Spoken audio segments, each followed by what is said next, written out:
मध्ये आरक्षणाविषयी खूप एक गंभीर परिस्थिती निर्माण झालेली आहे। ओबीसीच्या आरक्षणासाठी भगवानगडाच्या पायथ्याला कीर्तनवाडी येथे प्रल्हाद कीर्तने गेली 5 दिवसापासून आज 6वा दिवस आहे अन्नत्याग करून उपोषण चालू असताना राज्य सरकार असेल की प्रशासन असेल यांनी कुठल्याही प्रकारची साधा तहसीलदार असतील कलेक्टर असतील यांनी जाऊन त्या जो आंदोलन करताय जो उपोषण करताय त्याची साधी भेट सुद्धा घेतली नाही, त्यांची विचारपूस सुद्धा केली नाही। हे सगळं या राज्य सरकारच्या माध्यमातून जर होत असेल तर राज्य सरकार एकतर्फी निर्णय घेत आहे का, हा या महाराष्ट्रातल्या ओबीसीला प्रश्न पडलेला आहे। सगळ्यात महत्त्वाची गोष्ट अशी आहे की मराठा बांधवांनी ज्यावेळी आंदोलन सुरू केलं त्या आंदोलनामध्ये महाराष्ट्रातले लाखो ओबीसी त्या आंदोलनात सहभागी होते, हे मराठा बांधवांनी विसरू नये। हे सगळं होत असताना मराठा आणि ओबीसी या दोन्ही समाजामध्ये एक वाद लावण्याचं काम खऱ्या अर्थाने सरकार करते असं मला वाटतं। त्याचं कारण असं आहे की ज्यावेळी आंदोलन सुरू झालं त्यावेळी राज्याचे मुख्यमंत्री असतील उपमुख्यमंत्री असतील या राज्य म्हणजे सरकारमधल्या सगळ्या मंत्र्यांनी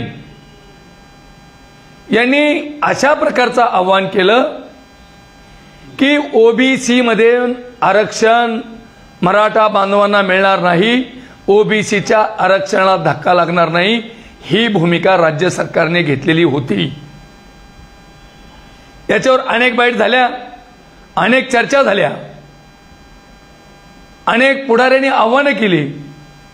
सरकारमधल्या मंत्र्यांनी मुख्यमंत्र्यांनी उपमुख्यमंत्र्यांनी सुद्धा सांगितलं की ओबीसीच्या आरक्षणाला धक्का न लागता मराठा बांधवांना वेगळं आरक्षण दिलं जाईल, अशा प्रकारची भूमिका होत असताना ज्यावेळी हजारो नाही लाखो सर्टिफिकेट कुणबी सर्टिफिकेट रोज दिले जातात, माझा राज्य शासनाला प्रश्न आहे, राज्याच्या मुख्यमंत्र्याला प्रश्न आहे, राज्याच्या उपमुख्यमंत्र्याला प्रश्न आहे, कुणबी याचा अर्थ तुम्ही सांगावा। कुणबी म्हणजे काय? कुणबी हा ओबीसीतून आहे का नाही? ओबीसी मधून त्याला ओबीसीच्या ज्या जागा आहेत, भलं राजकारण असेल किंवा बाकीच्या सगळ्या गोष्टीमध्ये ओबीसी मधून त्यांना त्या ओबीसीतल्या सवलती मिळणार आहेत का नाही? जर मिळणार असेल तर तुम्ही ओबीसीच्या आरक्षणात धक्का न लावता आरक्षण देऊ, अशा प्रकारचं जे वाक्य आहे, अशा प्रकारची दिशाभूल आहे, दोन्ही समाजाला तुम्ही झुलवत ठेवायचं काम खऱ्या अर्थाने करतायत। जरांगे पाटलांनी अंतरवलीवरून पार मुंबई वासीपर्यंत लाखो लोक पायी गेले, काही गाड्यांनी गेले, प्रवासात गेले, वयोवृद्ध मंडळी त्या प्रवाहात होती, त्या आंदोलनामध्ये सहभागी होती। हे सगळं होत असताना त्या ठिकाणी त्यांच्या हातात तुम्ही एक पत्र दिलं आणि महाराष्ट्रामधल्या मराठ्यांना एक असं दाखवलं तुम्ही की आम्ही तुम्हाला आरक्षण दिलेलं आहे, तुमच्या मागण्या आम्हाला मान्य आहेत आणि त्या ठिकाणी तुम्ही गुलाल लावला। लाखो मराठ्यांनी गुलाल अंगावर घेतला आणि आज तो गुलाल पुन्हा धुवून टाकण्याचं काम तुम्ही करताय असं मला वाटतं। आंदोलन परत उपोषण, जरांगे पाटील परत उपोषणला बसले, सरकार अजून काय भूमिका घेते माहित नाही, पण ते सगळं सोडून आमची स्पष्ट भूमिका आहे। आमचे प्रल्हाद कीर्तने त्या ठिकाणी गेली 6 दिवसापासून उपोषण करताय। आज त्यांची तब्येत खालावलेली आहे, त्यांना आज बेशुद्ध म्हणजे अक्षरशः एवढी रात्रीपासून त्याची तब्येत खूप खराब झाली आणि हे सगळं होत असताना शासन जर त्यांच्याकडे लक्ष देत नसेल तर या महाराष्ट्रातला ओबीसी तुम्हाला संपवायचा आहे का, हा माझा प्रश्न आहे सरकारला। आणि जर तसं असेल तर दुटप्पी भूमिका घेऊ नका, अगदी स्पष्ट भूमिका घ्या। दोन्ही समाजाला एकमेकाच्या अंगावर घालण्याचं काम करू नका। किती जागेवर रस्ता रोको होणार, किती जागेवर बंद पुकारले जाणार, किती जागेवर आंदोलन केले जाणार, या गोष्टीला महाराष्ट्रातली जनता वैतागलेली आहे, कंटाळली. रोज तोच विषय.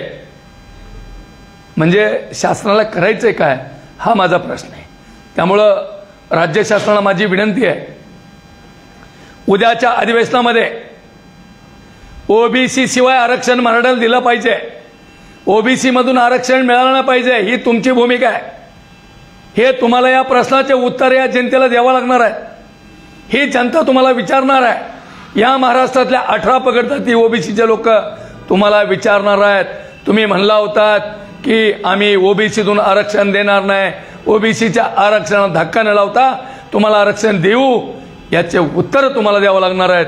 त्यामुळे उद्या प्रल्हाद कीर्तने यांना सपोर्ट करण्यासाठी कमीत कमी 50,000 लोकांच्या पुढे लोक तिथे येत आहेत. उद्या मी महाराष्ट्रातल्या तमाम ओबीसीला माझं आव्हान आहे की भावांना, उद्या अधिवेशन चालू आहे, उद्या एका जागेवर मोठं आंदोलन होत आहे.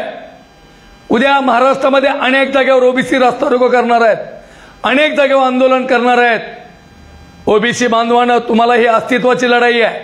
तुम्हाला प्रत्येक जागेवर, प्रत्येक चौकामध्ये उद्या आंदोलन येऊन मीडियाच्या माध्यमातून सरकारला दाखवून द्यावं लागेल की नाही, आम्ही सुद्धा गरीब आहेत, दीनदुबळे आहेत. शेकडो जाती या ओबीसी मध्ये आहेत. या गरीब ओबीसीवर अन्याय होऊ नये. जर सरकार मायबाप असेल, सगळेच सरकार असेल, तर या ओबीसीच्या आरक्षणाशिवाय मराठा समाजाला आरक्षण द्यावं, ही भूमिका सगळ्या महाराष्ट्रातल्या ओबीसीची आहे. त्यामुळं माझी सरकारला विनंती आहे की उद्या हे आंदोलन चालू आहे, 6 दिवसापासून तुमचं दुर्लक्ष आहे. आणि ज्यावेळी सराटीमध्ये आंदोलन चालू असतंय त्या ठिकाणी जरांगे पाटील उपोषणला बसल्यावर तुम्ही 4 मंत्री तिथं असतात, कलेक्टर असतात, SP असतात, आयोग असतं. काय हे तुम्हाला दिसत नाही? ह्या ओबीसीचं आंदोलन तुम्हाला दिसत नाही? सरकार एकतर्फी निर्णय घेतंय का? या महाराष्ट्रातल्या ओबीसीचं मतदान पाहिजे नसेल, या महाराष्ट्रामध्ये तुम्ही एक पक्षातला एक नेता सांगतो की मी OBC, Bharatiya Janata party ओबीसीची party आहे, आणि राज्याचे मुख्यमंत्री सांगतात की मराठा समाजाला आरक्षण दिल्याशिवाय आम्ही स्वस्थ बसणार नाही. काय चाललंय? एकाच पक्षात, एकाच सरकारमध्ये एक मुख्यमंत्री, एक उपमुख्यमंत्री, काय चाललंय? काही माझी सरकारला कळकळीची विनंती आहे, ओबीसीच्या आरक्षणाला धक्का न लावता मराठा समाजाला आरक्षण द्यावं, या महाराष्ट्रातल्या ओबीसी मागणी आहे आणि आमची पण आहे. त्यामुळे सरकारला विनंती आहे की हा निर्णय तुम्ही योग्य घ्यावा, नसता तुम्हाला राज्यातून तुमची हकलपट्टी झाल्याशिवाय राहणार नाही, एवढं माझं स्पष्ट मत आहे. नेमका उद्या काय कार्यक्रम आहे, किती वाजता कार्यक्रम आहे आणि किती लोक येणार आहेत, कोण प्रमुख उपस्थित असणार? नाही, प्रमुख उपस्थितीची आवश्यकता नाही. जो ओबीसीवर प्रेम करते सगळे लोक असतील. ज्याला वाटतं ओबीसीचा आदर आहे, कदर आहे, तो प्रत्येक जण त्या आंदोलनात सहभागी होणार आहे. किमान त्या आंदोलनामध्ये उद्या त्या प्रल्हाद कीर्तनेच्या सपोर्टिंगसाठी किमान 50,000 लोकांच्या पुढे ओबीसी तिथे येत आहेत. सकाळी 9 वाजता हे आंदोलन सुरू होईल, सपोर्टचं काम होईल. महाराष्ट्रातल्या तमाम ओबीसींना विनंती आहे की आपण 9 वाजता भगवानगडाच्या पायथ्याला कीर्तनवाडी या ठिकाणी या आंदोलनामध्ये आपण सहभागी व्हावं, ही माझी विनंती आहे. उद्या अधिवेशन आहे, अधिवेशनाकडून काय अपेक्षा ठेवता, कशा पद्धतीने ओबीसी बांधव जे आहेत अधिवेशनाकडे बघतात? नाही, राज्याच्या मुख्यमंत्र्यांनी आणि उपमुख्यमंत्र्यांनी जे बोलले तेवढंच करावं. त्यांनी जे सांगितलंय की ओबीसीच्या आरक्षणाला धक्का लावणार नाही, ओबीसी शिवाय आरक्षण देऊ, एवढंच त्यांनी पाळावं. उद्याच्या अधिवेशनामध्ये जर असं काही घडलं चुकीचं, तर महाराष्ट्रातला ओबीसी स्वस्थ बसणार नाही. या 18 पगड जाती ज्यावेळी एकत्र येतात ना, प्रत्येकाच्या हातात वेगळं वेगळं वेगळं काहीतरी असते, प्रत्येकाच्या हातात. हे पार न्हावी, बलुतदार, धोबी, परीड, वंजारी, कुंभार, चांभार, ह्या सगळ्या जातीमध्ये प्रत्येकाचे व्यवसाय वेगळे वेगळे, त्या व्यवसायाच्या वस्तू वेगळ्या वेगळ्या असतात. आणि जर ओबीसीच्या आरक्षणाला धक्का लागला तर सरकारचं तर कुठं जाऊन बसेल ते माहीत नाही, पण महाराष्ट्रामध्ये एक नवीन पर्व, नवीन क्रांती घडल्याशिवाय राहणार नाही, एवढं नक्की सांगतो. मात्र आपण जर बघितलं तर जे राजकीय नेते आहेत, ओबीसीचे नेते आहेत, ते हा ओबीसीचा विषय लावून धरतात का?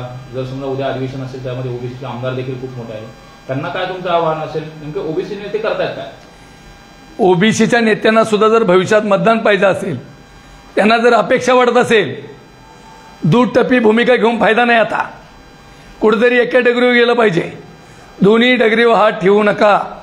दोन्ही डगरीवर हात ठेवून तुमच्या दोन्ही डगरी कोसळतील आणि तुम्ही एकटेच राहताल. अशी वेळ तुमच्यावर आणू नका. महाराष्ट्रातल्या ओबीसीच्या पुढाऱ्यांना माझी विनंती आहे की तुम्ही कुठेतरी एक डगरीवर हात ठेवा. ओबीसीच्या पुढारी असेल, ग्रामपंचायतचा सरपंच असेल, जिल्हा परिषद मेंबर असेल, पंचायत समितीचा मेंबर असेल, या सर्व पुढाऱ्यांना माझी विनंती आहे, जर भविष्यात तुम्हाला ओबीसीतून उभं राहायचं असेल, मतदान मागायचं असेल, तर त्या उद्याच्या होणाऱ्या आंदोलनामध्ये सहभागी व्हा. आणि महाराष्ट्रातल्या ओबीसीला माझं आव्हान आहे की ज्या ज्या ठिकाणी जमेल त्या त्या ठिकाणी जेवढं जमेल तेवढं उद्याच्या तारखेमध्ये आपण सगळ्यांनी आंदोलन उभं करावं. एवढीच माझी महाराष्ट्रातल्या ओबीसीला विनंती आहे. राज्यातले ओबीसी नेते देखील छगन भुजबळांच्या नेतृत्वाखाली अनेक ठिकाणी मेळावे घेत आहेत. मग त्या मेळाव्यामध्ये या आंदोलनामध्ये असं वेगळं पण काय आहे? तुम्ही बीडमधून ही घोषणा करताय. बीडमधील ओबीसीचे नेते पंकजा मुंडे असतील, धनंजय मुंडे असतील, जयदत्त क्षीरसागर असतील, यांच्या संदर्भात काय बोलणं झालेलं आहे? कारण या अगोदर ते कधीही ओबीसीच्या अशा कुठल्या याला हजर झाले नाहीत. उद्याच्या त्याला ते उपस्थित राहणार आहेत. आम्ही राज्यातल्या सर्व पुढाऱ्यांना विनंती केलेली आहे. ओबीसीच्या सगळ्या पुढाऱ्यांना विनंती केली महाराष्ट्रामधल्या, आपण उद्याच्या कीर्तनवाडीमध्ये होणाऱ्या आंदोलनामध्ये सहभागी व्हावं. विनाकारण पुळका दाखवू नये. भविष्यामध्ये तुम्ही ओबीसीचे नेते आहात असं म्हणू नये. आणि म्हणायचं असेल तर या ओबीसीच्या लढ्यामध्ये उद्या त्या कीर्तनवाडीच्या उपोषणामध्ये सहभागी व्हावं, माझी ही विनंती आहे. भगवानगडाचा पायथाच का निवडला उपोषणासाठी आणि या आंदोलनासाठी? नेमकं काय त्याचं वेगळेपण आहे? नाही, भगवानगडाचा पायथा असं काही नियोजन नव्हतं. योगायोगाने आम्ही असं म्हणजे जो कार्यकर्ता आहे त्याला वाटलं की मी या ठिकाणी उपोषण करावं. आणि आम्ही नंतर उपोषण चालू झाल्यावर गेलोय की आम्ही उलट त्यांना विनंती केली, बाबा उपोषणने हा प्रश्न मिटणार नाही, तुम्ही उपोषण थांबवा. आम्ही विनंती केली. त्याचं स्पष्ट भूमिका आहे की ओबीसीचा GR माझ्या हातात आल्याशिवाय की मराठा समाजाला ओबीसीतून आम्ही आरक्षण देणार नाही, कुणबी सर्टिफिकेट दिलेले रद्द करा, अशा प्रकारच्या काल मीडियासमोर त्यांनी मागणी केली. हे होईपर्यंत मी उठणार नाही. त्यामुळे जिथं उपोषण होते तिथे जावं लागणार आहे. छगन भुजबळ उद्या त्यांना निमंत्रण दिले का? ते येणार आहेत का त्या मेळाव्यात? आम्ही महाराष्ट्रातल्या सगळ्याच ओबीसीच्या नेत्यांना निमंत्रण देतोय. सगळ्या ओबीसीच्या पुढाऱ्यांनी आपण त्या आंदोलनात सहभागी व्हावं.